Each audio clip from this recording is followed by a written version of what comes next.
Tollywood senior hero megastar Chiranjeevi గారు ప్రస్తుతం వరుస సినిమాలతో దూసుకెళ్తున్న విషయం మనకందరికీ తెలిసిందే. ముఖ్యంగా కుర్ర హీరోలకి గట్టి పోటీ ఇస్తున్నారు మెగాస్టార్ చిరంజీవి గారు. ఇకపోతే ఆయన రాజకీయాలు వదిలేసి చాలా రోజులైంది.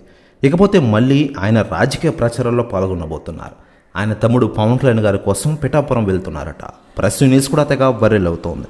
తమ్ముడు కోసం అన్న ఎన్నికల ప్రచారంలోకి దిగుతున్నారు. మే 9వ తేదీ నుంచి మెగాస్టార్ చిరంజీవి గారు పిఠాపురం నుంచి ప్రచారం ప్రారంభించనున్నారు. మరోవైపు కూటమి పార్టీలకు చెందిన ముఖ్య నేతలు సమేతమైన తన ప్రచారాలను విస్తృతం చేశారు. అన్ని జిల్లాలను కలుపుకుని వెళ్తే విధంగా యాత్రలు కొనసాగిస్తున్నారు.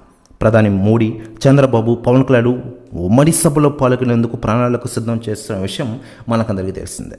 ఇకదలా ఉండగా పిఠాపురంలోకి కేవలం మెగాస్టార్ చిరంజీవి గారే కాకుండా పవన్ కళ్యాణ్ గారి కొడుకు అఖిరానందన్ కూడా రంగంలోకి దిగుతున్నారట. అందుతున్న సమాచారం ప్రకారం మెగాస్టార్ చిరంజీవి గారు అఖిరానందన్తో కలిసి ఈ నెల 9న పిఠాపురం బయలుదేరుతున్నారట. ప్రెస్ న్యూస్ కూడా తెగ వైరల్ అవుతోంది ఆంధ్రప్రదేశ్ రాష్ట్ర రాజకీయాల్లో. మరోవైపు మెగా ఫ్యామిలీ హీరోలు ఇప్పటికే పిఠాపురంలో ప్రచారం నిర్వహిస్తున్న విషయం తెలిసిందే.